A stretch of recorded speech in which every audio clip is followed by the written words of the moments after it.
Kami dari kelompok 5 akan mempresentasikan perencanaan keuangan keluarga Bapak Aska Naufal Ramadan dan Ibu Windy Ramadhani. Perencanaan keuangan sangat penting untuk membantu keluarga mencapai tujuan hidup, menjaga kestabilan ekonomi, dan mempersiapkan masa depan yang lebih baik. Kenalkan, nama saya Aska Naufal Ramadan, umur 40 tahun sebagai kepala keluarga. Saya Windy Ramadhani, usia 39 tahun, berperan sebagai istri. Saya Kratala Munggaran, usia 14 tahun sebagai anak. Saya sebagai kapten pilot dengan penghasilan 50 juta per bulan. Saya seorang istri yang memiliki usaha bakery dengan pendapatan 20 juta per bulan.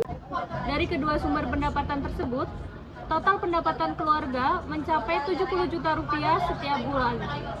Saat ini, keluarga Aska Naufal Ramadan memiliki beberapa aset yang menjadi dasar kekuatan finansial mereka.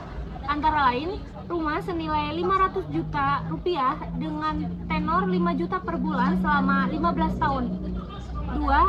Ada dua kendaraan mobil dan 2 motor senilai 400 juta rupiah. Yang ketiga, tabungan dan dana cadangan sebesar 150 juta rupiah. Yang keempat, berupa emas fisik sebesar 50 juta rupiah. Yang kelima, reksadana pasar uang sebesar 50 juta rupiah.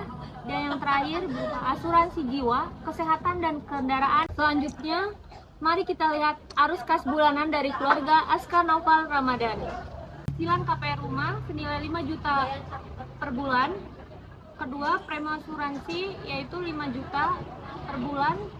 Ketiga, ada operasional rumah tangga senilai 10 juta per bulan. Gaya hidup dan hobi senilai 10 juta per bulan. Pendidikan anak senilai 7 juta per bulan. Investasi emas dan RDPU senilai 20 juta per bulan, dan dana cadangan senilai 5 juta per bulan. Dengan total pengeluaran dari keluarga tersebut senilai 62 juta rupiah, dengan sisa dana senilai 8 juta rupiah per bulan. Artinya, keluarga Aska Naufal Ramadan masih memiliki surplus kas sebesar 8 juta rupiah yang dapat digunakan untuk kebutuhan mendadak dan menambah investasi.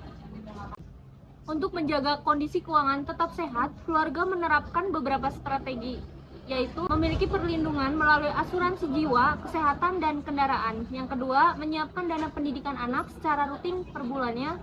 Yang ketiga, berinvestasi setiap bulan pada emas dan reksadana pasar uang. Yang keempat, menyediakan dana darurat untuk menghadapi risiko yang tidak.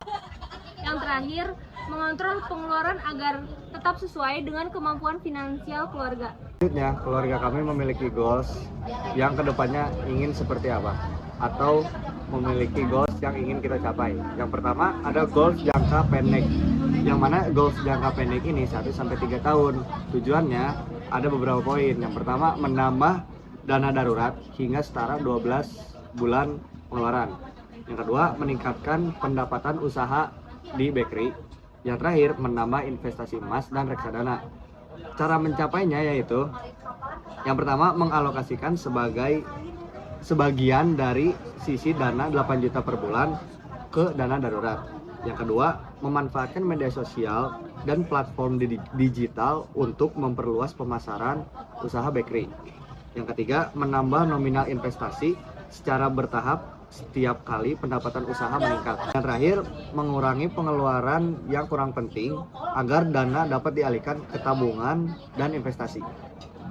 Selanjutnya itu ada goals jangka menengah 3-10 tahun. Tujuan menyiapkan dana pendidikan anak hingga perguruan tinggi. Yang kedua, meningkatkan nilai investasi keluarga. Yang ketiga, memiliki aset produktif yang menghasilkan pendapatan tambahan.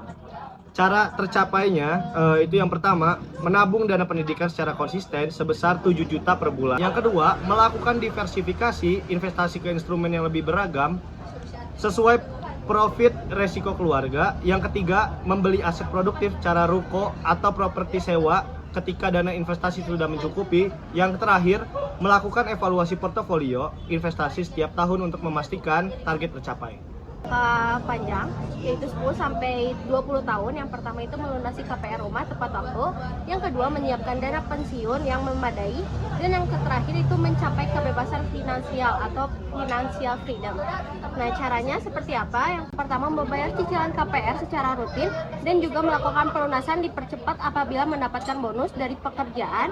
Dan kedua, menambah porsi investasi jangka panjang sebagai dana pensiun.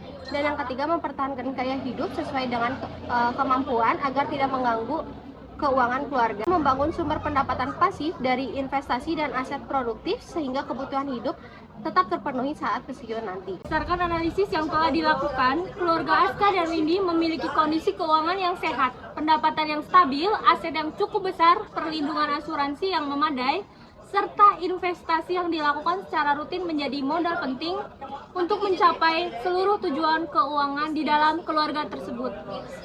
Perencanaan keuangan yang baik hari ini adalah investasi untuk masa depan yang lebih cerah. Sekian dari kami. Assalamualaikum warahmatullahi wabarakatuh.